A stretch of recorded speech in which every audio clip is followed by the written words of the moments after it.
अस्सलाम वालेकुम नाज़रीन, मेरा नाम अली हैदर है और आपका शुक्रगुजार हूँ कि आपने मेरी ये वीडियो देखने के लिए वक्त निकाला। दोस्तों, पाकिस्तान में भी बहुत बड़ी हलचल हो चुकी हुई है। इससे पहले मैंने इस पर रिपोर्टिंग इसलिए नहीं की क्योंकि डेवलपिंग स्टोरी थी, डेवलप हो चुकी हुई है दोस्तों। और पाकिस्तान तहरीक इंसाफ के लोग इस वक्त डी चौक पहुँच चुके हुए हैं।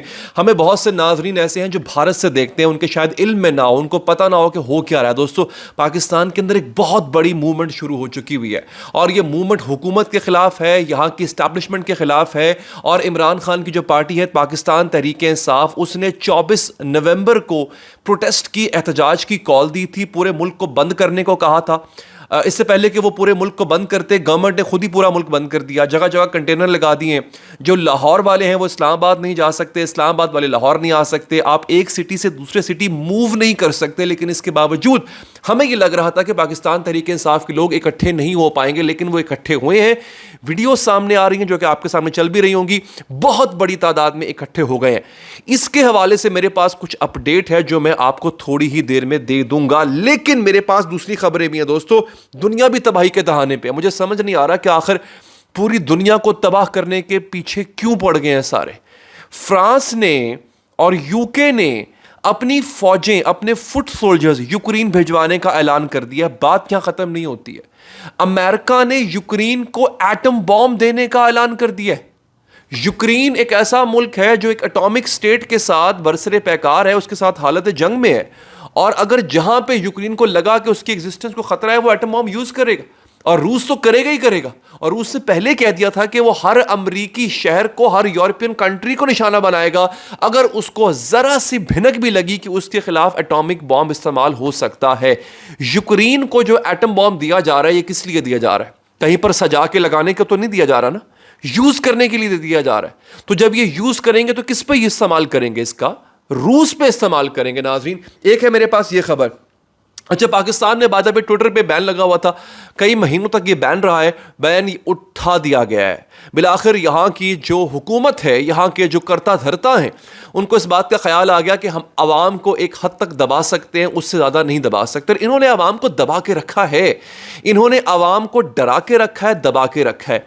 ये एहतजाज करने वाले, इनका मौक़िफ़ क्या है, सही है गलत है मुझे नहीं पता, लेकिन इतना मुझे पता है कि पाकिस्तानी शहरी होने के नाते हर किसी को एहतजाज का हक है, जो कि आप छीन नहीं सकते।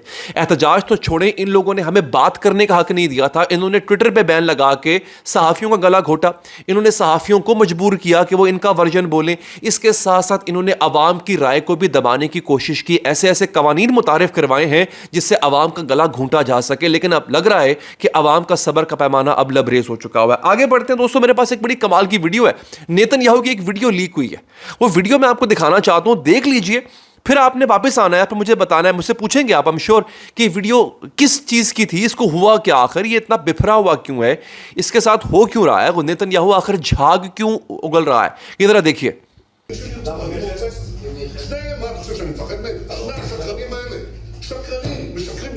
हाँ जी, ये वीडियो देख लिया आपने दोस्तों। ये मैं आपको थोड़ी देर में बताता हूं कि हो क्या रहा है। नेतन्याहू जो अपने मुंह से झाग उगल है, पागल हुआ है, बावला हुआ है गुस्से में, इसको समझ नहीं आ रही कि हो क्या रहा है। ये मैं आपको दिखाता हूं दोस्तों। इसके साथ साथ नाज़रीन, जो बड़ी एक अच्छी खबर है वो ये है, रूस एक इस्लामी कंट्री नहीं है, लेकिन इस कंट्री में कम से कम इस्लाम का ख्याल जरूर रखा जाता है। एक शख्स ने कुरान की बेहुरमती की थी रूस में, और रूसी अदालत ने उसको आज सजा सुना दी है और उम्र कैद की सजा सुनाई है। ऐसी सज़ा तो पाकिस्तान में भी कभी सुनाई नहीं दी गई होगी अगर किसी ने कुरान की बेहुरमती की है। यहाँ पे तो सालों लग जाते हैं, केस ही सॉल्व नहीं होता। लेकिन इस आदमी को ये साबित होने पे कि इसने कुरान पाक की बेहुरमती की है, इसको सज़ा सुनाई गई है। इसको, इसकी शक्ल भी आप देख सकते हैं। ये आदमी है जनाब, जिसको 14 साल कैद की सज़ा, बेसिकली जो उम्र कैद की सज़ा है वो 14 साल ही होती है। 14 साल कैद की सज़ा इस आदमी को सुना दी गई है। अब मैं वापस आता हूँ कि नेतन्याहू इस कदर गुस्से में क्यों था। दोस्तों, हुआ यह है कि नेतन्याहू के खिलाफ हो रही है इन्वेस्टिगेशन। मैंने आपको बहुत पहले अपने व्लॉग्स में बताया था, अगर आप मेरा चैनल फॉलो करते हो। नेतन्याहू के खिलाफ हो रही है इन्वेस्टिगेशन। उस इन्वेस्टिगेशन में कहा यह गया, 2-3 इन्वेस्टिगेशंस हैं। एक तो इसकी वाइफ और इसके खिलाफ हो रही है, उसमें है इसने रिश्वत ली है, ये इन्वेस्टिगेशन हो रही है। दूसरी इन्वेस्टिगेशन हो रही है जंग के हवाले से। इस आदमी ने अपना वज़ीर दिफा भी इसीलिए फारिग करा दिया था क्योंकि वो बात कर रहा था, वो और इसने मिल के जो है वो इस जंग के दौरान कुछ ऐसे फैसले लिए जिससे इसको माली फायदा हुआ है। इन्वेस्टिगेशन बैठ गई, इसने बली के बकरे के तौर पे अपना वज़ीर दिफा फारिग कर दिया, लेकिन मामला वहां पे हल नहीं हुए। अब इन्वेस्टिगेटर्स इससे भी पूछताछ कर रहे हैं। ये बेसिकली इसकी इन्वेस्टिगेशन हो रही है और उस इन्वेस्टिगेशन के दौरान ये जो बावले की तरह बोल रहा है, ये बेसिकली इसको समझ नहीं आ रहा कि मैं करूं क्या।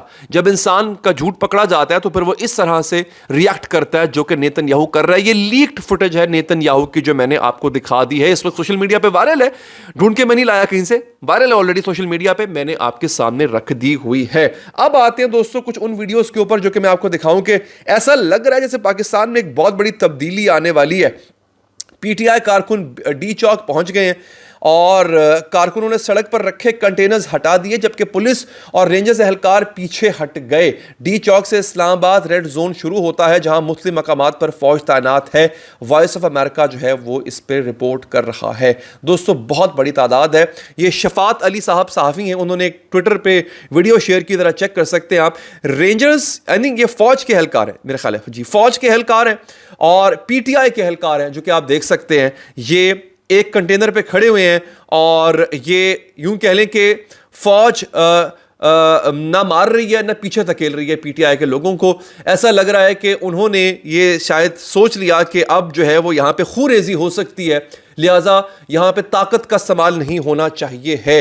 बल्कि वहाँ पे कुछ फौजी तो उनको तहम्मुल से मुजाहरा करने का भी तलकीन करते हुए नजर आ रहे हैं इस वीडियो के अंदर। नाज़रीन अच्छा, कुछ और एक वीडियो और भी है, ये वॉइस ऑफ अमेरिका की वीडियो है, बेसिकली उन्होंने अपने ट्विटर अकाउंट पे शेयर की है। अली अमीन गंडापुर साहब अपने साथ बहुत बड़े बड़े पंखे लाए थे, बहुत बड़े बड़े पंखे हैं। अच्छा होता क्या है, ये पहली दफ़ा मैंने टेक्निक देखी है कि आंसू गैस के शेल जो होते हैं वो बड़े ख़तरनाक होते हैं और वो किसी भी ऐसे प्रोटेस्ट को डिस्पर्स करने के लिए बड़े कारआमद होते हैं। तो इनका बहुत तजुर्बा है धरनों का, एहतजाजों का, पीटीआई वालों का। इन्होंने क्या किया, ये अपने साथ बिल्कुल देवहैकल बड़े बड़े पंखे लेके आए। तो जैसे ही शेल उनकी तरफ बरसाए जाते हैं, वो पंखे चला देते हैं, हवा का रुख दूसरी जानिब हो जाता है। वो शेल वापस जो पुलिस एहलकार, जो सिक्योरिटी फोर्सेस के एहलकार थे, वो वापस उनकी तरफ गिर गए। तो यहाँ पे वॉइस ऑफ अमेरिका के एक रिपोर्टर है, वो रिपोर्ट कर रहे थे कि जो शेल रेंजर्स एहलकार फेंक रहे हैं प्रोटेस्टर्स की तरफ, वो वापस उन्हीं की तरफ आकर गिर रहे हैं। पीटीआई की जो रैलियां हैं वो सिर्फ और सिर्फ पाकिस्तान में नहीं बल्कि यूरोपियन कंट्रीज की एम्बेसी के बाहर भी इस वक्त पीटीआई के लोग एहतजाज कर रहे हैं। कोई यूके में है, कोई कहाँ है, मुख्तलिफ जगहों पे इस वक्त एहतजाज चल रहा है। तो दोस्तों ये सूरत हाल है इस वक्त पाकिस्तान की। पाकिस्तान में भी लगता है कि शायद कोई बहुत बड़ी तब्दीली आने को है, लेकिन जो बाहर हो रहा है इस वक्त बहुत खतरनाक है। दुनिया तीसरी आलमी जंग के दहाने पे है और वो एटमी जंग है, यानी यूं कह लें कि तबाही के दहाने पे। यूक्रेन को अमेरिका ने एटम बॉम्ब दे दिया है, यूक्रेन बाज नहीं आएगा, वो अपनी बका के लिए कुछ भी कर लेगा और रूस पहले ही तैयार बैठा है पूरे यूरोप को एटम बम से उड़ाने के लिए। तो दोस्तों सूरत हाल बहुत गंभीर है, लेकिन मजीद वीडियोस के लिए, मजीद अपडेट्स के लिए चैनल को लाजमी सब्सक्राइब कीजिए। अपना ख्याल रखिए, अल्लाह ने के बाद।